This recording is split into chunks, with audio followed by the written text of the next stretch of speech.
I heard that you haven't been taking care of the house at all. You should either take care of the household chores or go find yourself a job. As Harold's wife, you should do what is expected of you. If you don't, my son is going to leave you and you're going to have to move out of the house. Did you come over to our place again without telling me? I've asked you over and over again not to come to our house unannounced. I would appreciate it if you let me know beforehand. Melanie, why do you have to be so bossy all the time? The house belongs to Harold, and as his mother, don't you think that I have the right to come over as I please? I think that the house belongs to the both of us. Harold and I are married. Please don't treat me like I'm Harold's accessory. Harold and I are equals. I just don't understand why you're so hostile towards me. I know what you're thinking. You're only after Harold's money and assets. As his mother, I'm going to do everything in my power to stop you. I don't know why you're so paranoid. I'm not after Harold's money. You've got it all wrong. And I'm sorry to say this, but Harold doesn't have much money or assets. What do you mean by that? If Harold really doesn't have much money, it's because you spent it all. You're exploiting him. I don't understand where you're coming from. Why are you messaging me anyway? What do you need? I'm still working, so if you don't need anything specific, I'm going to go now. Harold told me that you don't do any of the household chores, which is why I've been coming over to the house when I can. I've been making him dinner. I prepared many things today so that it will last a while, and so that Harold doesn't have to worry about making his own dinner. I made the meals for Harold, so please don't eat them yourself. You really didn't have to go through all that trouble, but thank you anyway. Harold has a lot of time on his hands, so I'm sure that he has more than enough time to help out around the house and cook meals himself. How could you say such a thing? Harold works until midnight every day. You don't seem to understand that he works really hard. I feel sorry for him. He works hard and then his wife spends all his hard-earned money. What you're doing to him is truly unforgivable. I think this is all a big misunderstanding. I'm not using any of Harold's money. It's the other way around. We're both living off of my earnings. I think it's about time you saw the truth about your son. He's not as perfect as you think. You should sit down and talk with him. Harold told me not to take your words seriously. Did he really say that to you? He did, and I believe what he tells me. I'm not going to allow you to continue to live off Harold's hard-earned money. He deserves better than this. How about you try to be a better wife to him? I'd like to say the same thing to him. Harold hasn't been a very good husband to me. Harold works until midnight every day. What more do you want from him? Don't you care about his health and well-being? You should treat him with a little more respect. Okay, fine. If you agree with what I'm saying, you need to start behaving the way that I want you to as well. I realize that this is just a waste of time to keep on talking to you like this. A waste of time? I'm busy with work now, so please stop messaging me. Bye. Oh, and please let me know in advance the next time you plan to come over to our house. Why didn't you come home last night? Were you working through the night? That's right. I just got off work, so I'll come home in a bit. I know that you let your mother come over to our house again. I asked you to tell me when she comes over. Why did you try to hide it from me? I wasn't hiding anything. Besides, why do I have to let you know every time my mother comes over? She's my mother, not some stranger. Even if it's your mother, I'd like to know in advance. I don't like people showing up at our house unannounced. Well, it's my house too. I don't always have to follow your rules. It's my mother. You have nothing to worry about. Why do you care so much? I don't get along with your mother well. I'd rather she not show up at our house. Let me know the next time you plan on having her over. Okay, whatever. By the way, I need some money. Will you give me some, please? Why? What happened to the salary that you earned? It's not payday just yet. I have a couple more days to go. I need some money before then, so please.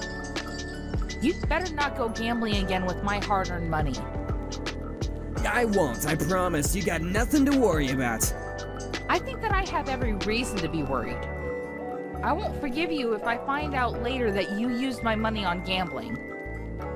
I need $1,000. I am not going to give you such a large amount of money. I'd like to make some time to sit down with your mother and talk, the three of us.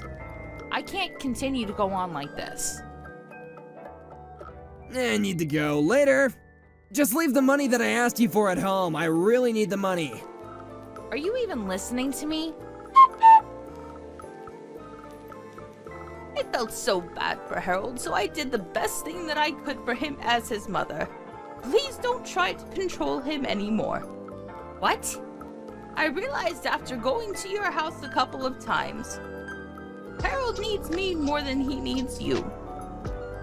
I don't understand where this is coming from. What are you talking about? I want you to pack up your things and move out of the house. I can't have you living off Harold's anymore like some parasite. You're not making any sense to me right now. Tell me what's going on. I need you to explain it to me. You guys are divorced now. What the hell? Why am I hearing about this from you and not Harold? I found the divorce papers at your house, so I took the liberty of filing them for you. It's what you wanted, right?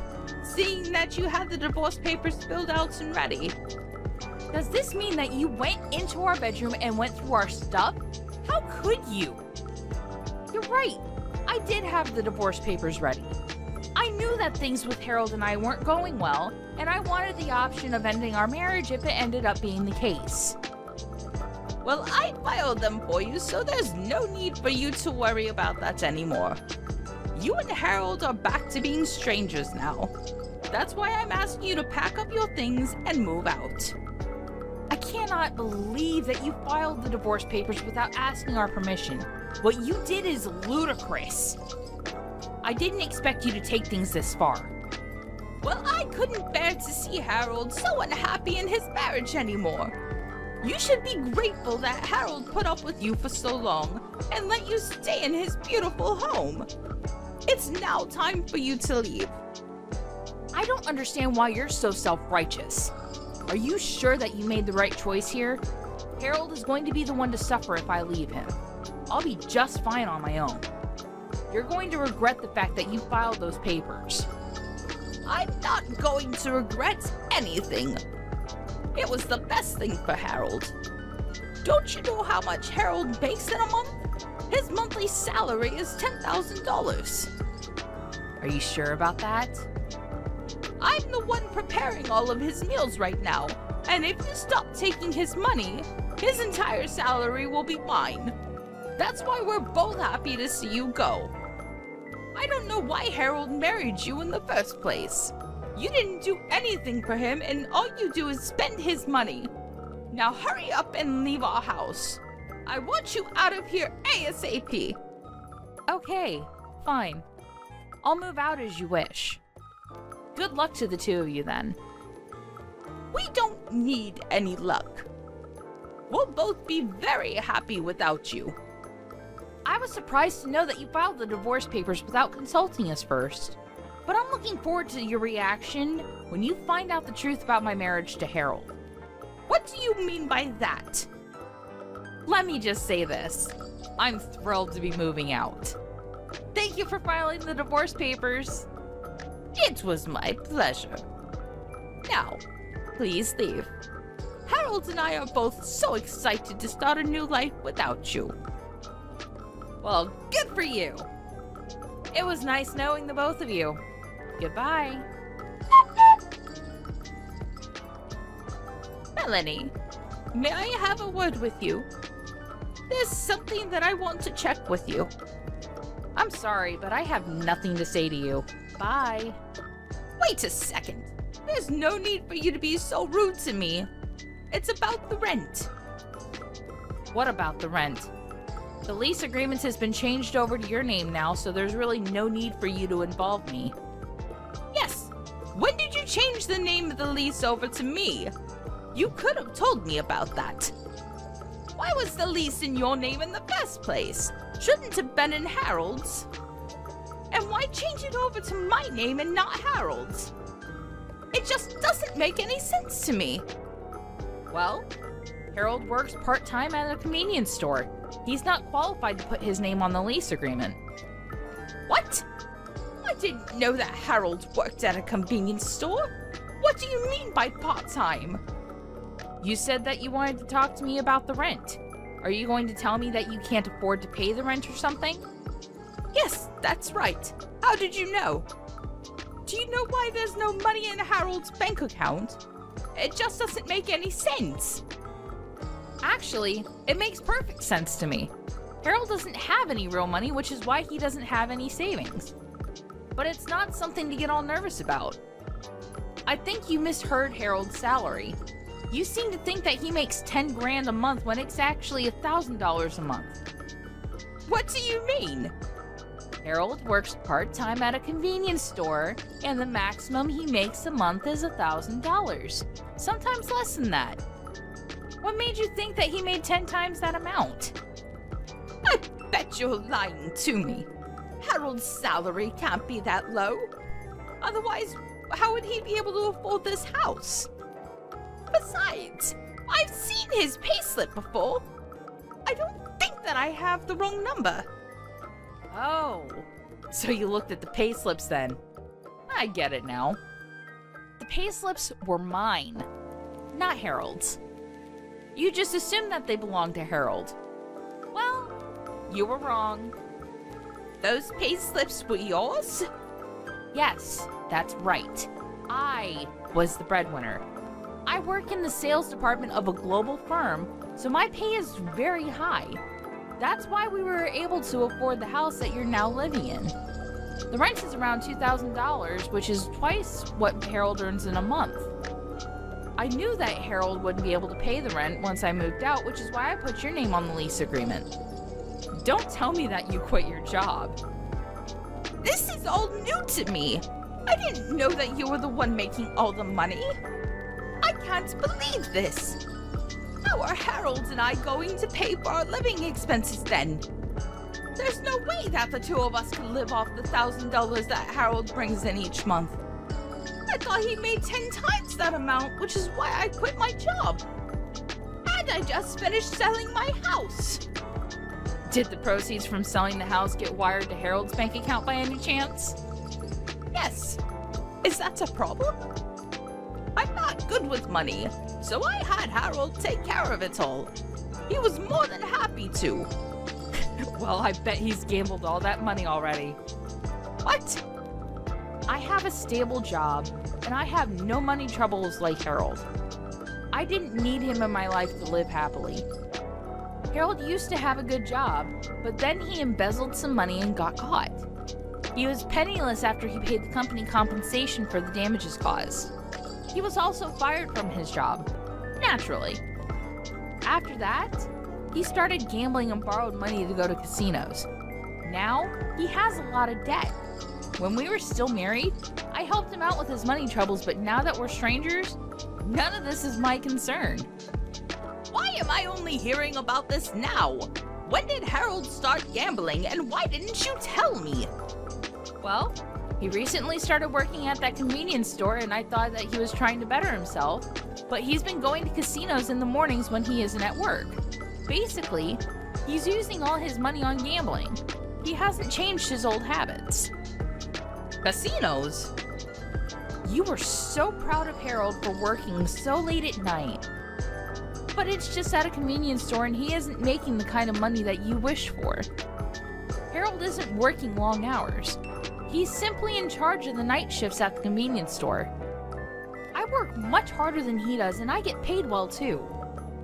I'm sure that there are college students out there that are making more money than Harold. I wish you the best of luck with everything.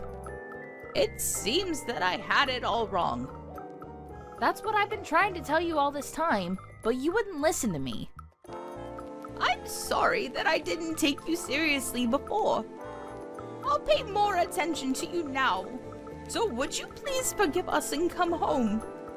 I realize how much you've been doing for Harold and I. It would mean a lot to me if you moved back in with us. And I'd really appreciate it if you could help pay the rent of this house. Why in the world would I do that after the way you treated me? No way! It is too late to try to be nice to me. I know that it's just an act and that you're only after my money. I already moved into a fabulous new place and I am very happy living on my own. I can't believe that I used to live with Harold. Life on my own is so much more comfortable and enjoyable. I should have divorced him sooner instead of waiting for you to file those papers. I'm very grateful to you for filing those papers though, so thank you for taking care of it. You don't need to thank me for that. It'd make me much happier if you got back together with Harold. You used to be married to him. Don't you worry that he doesn't have enough money to live off of? I don't know what to do. How am I supposed to pay for everything? You need to help us. Melanie, please. Well, like you said, we're strangers now, so I don't think that I can do anything for you. You told me that I was a parasite and that I should move out. I took your advice and moved out. Shouldn't you be satisfied with that? Asking you to move out was a mistake. I take it back. I'm really sorry. Please forgive me and move back home. I'm sorry, but it's just too late. There's not anything you can say to change my mind. Please figure things out with Harold. I'll stay out of your life like you wanted me to. Bye now. Harold is a new parasite in your life. Enjoy! After her conversation with Melanie, Helen confirmed with Harold that Melanie was telling the truth. And as Melanie had predicted, Harold had already spent the proceeds from selling Helen's house on gambling. The money was gone. So Helen no longer had the money to buy back her old house even if she wanted to. For obvious reasons, Helen and Harold were not able to afford the rent of their current home and had no choice but to move out. They even had to pay a penalty fee to the landlord because they were late in paying the rent. Helen and Harold ended up on the streets, and although Helen had hoped to live a happy life using Harold's money, she ended up living a life of despair. It doesn't seem like it would be easy for either of them to get stable jobs.